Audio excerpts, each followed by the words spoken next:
आज बिस्मिल्लाहिर्रहमानिर्रहीम। सब भैन भाइयों ने साडी तरफ अस्सलाम वालेकुम। उम्मीद करने सब भैन भाई ना ठीक होंगे। अलहमदुलिल्लाह असी भी ठीक है। तो जिथे भी रहो खुश रहो, आबाद रहो, हसदे रहो, वसदे रहो, तो मुस्कुराते रहो। सानू अपनी दावत में याद रखो। सर्दी दुआवां हर टाइम अपने भैन भाइयों के हाल तो मजीद ना सुबह सुबह करने विलोग की इब्तदा। तो अज ना धुंध बहुत बहुत बहुत ही ज़्यादा है तो ना ठंड बहुत ज़्यादा है। तो मैं ना बच्चों को बना के देन लगी हूँ नाश्ता। नाश्ता बाहर नहीं बह के बनाना, नाश्ता ना असी अज बनाना है अंदर कमरे दे विच। ते बाकी अपने भैन भाइयों के नाल रूटीन भी अज ही शेयर करने। तो सर्दी बहुत ज़्यादा है तो छोटी जी रिक्वेस्ट भी कर दें सारे चैनल लाइक करके सबसक्राइब करके शेयर करके छोटा जिन्ना कमेंट करता।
बिस्मिल्लाहिर्रहमानिर्रहीम।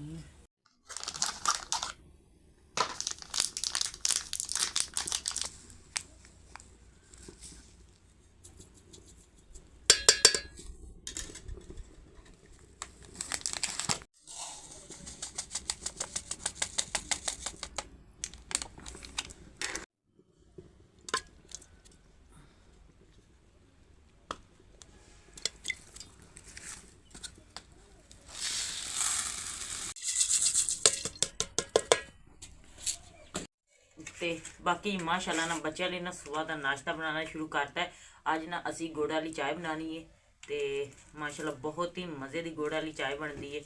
ਤੇ ਬਾਕੀ ਪਿਛਲੇ 2 ਦਿਨ ਅਸੀਂ ਇੱਥੇ ਨਹੀਂ ਰਹੇ, ਅਸੀਂ ਗਏ ਸਾਂ ਆਪਣੇ ਭਤੀਜੇ ਦੇ ਚਲੀਸਵੇਂ ਦੇ ਖਤਮ ਤੇ।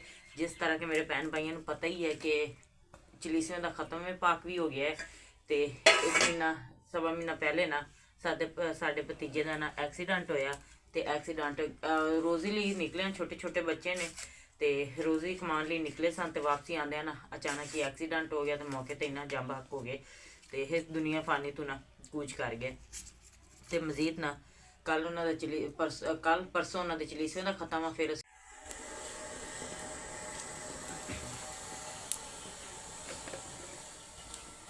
तो बाकी चलीसवें के खत्म तो बाद मैं तो बच्चे घर वापस आ गए। तो हमदा दे अबू ने उत्थों ही काम से चले गए ने। तो अल्लाह ताला ना सबर अता फरमाए भाई भाभी नूं ते उन्हां दी बेगम ते छोटे छोटे बच्चों भी अल्लाह ना सबर दे। तो बाकी ना मजीद हमदा दे अबू काम से चले गए ने उत्थों ही। तो हमदा भी अपने पापा नूं कहन दिया कि पापा काम ते ना जाओ, भाई ना दी हालत किदां हो गई। तो फिर बच्चों नूं समझा तो बच्चों घर खिलाता क्योंकि बच्चे तो फिर ना समझ होंगे। तो जे काम ना करन तो फिर ना घर का गुजारा नहीं चलता है। तो निज़ाम सैट नहीं साडा होन दिया। तो अल्लाह ताला दे अगे ही दुआ कि अल्लाह ताला ना सानू कोई अपना कारोबार दे दे।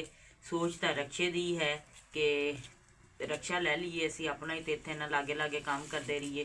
तो काम करके ना तो बच्चों के वापस आ जान क्योंकि साढ़े ना 4 दीवारी भी छोटी छोटी है बिल्कुल ही। तो जानवर भी साढ़े घर बने होंगे ने। तो इस इलाके दे विच ना चोरी चकारी भी बहुत ज़्यादा है। तो अल्लाह के हवाले करके ना सौ जीद है। तो मजीद ना दुआ करती करो कि साढ़े हालात सैट हो जाए तो साढ़ा कोई ना अपना कारोबार हो जाए। तो मजीद ना चाय साड़ी तकरीबन तैयार हो गई। आ देखो बहुत मज़े की गुड़ वाली चाय बनती। तो नाल ही ना बच्चों हुण बना के दिन्ने पराठे। आ देखो जी बहुत मज़े की चाय है।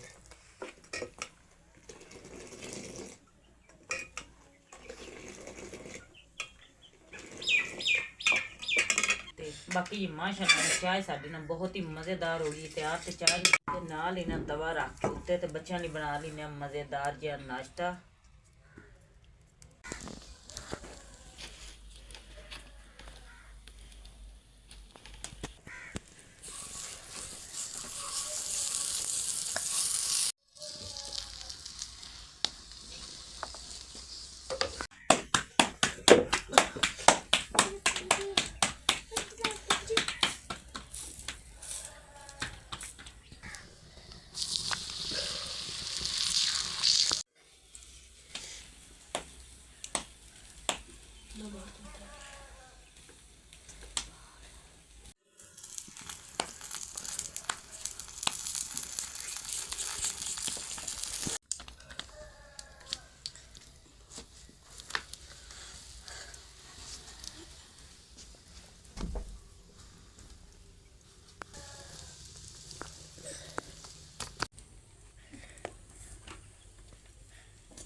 ਬਾਕੀ ਜੀ ਨਾ ਬੱਚਿਆਂ ਲਈ ਨਾ ਮਾਸ਼ਾਅੱਲਾ ਬਹੁਤ ਹੀ ਮਜ਼ੇਦਾਰ ਨਾ ਪਰਾਠੇ ਹੋ ਗਏ ਤਿਆਰ। ਤੇ ਨਾਲ ਹੀ ਨਾ ਮੁਹੰਮਦ ਹਮਜ਼ਾ ਲੈ ਕੇ ਸਾਲਨ ਗਰਮ ਕਰਨ ਦਿਆ।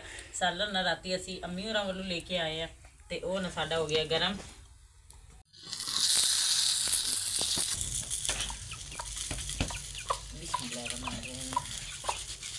ਆਲੂ ਆਸ਼ਰਾ ਜੀ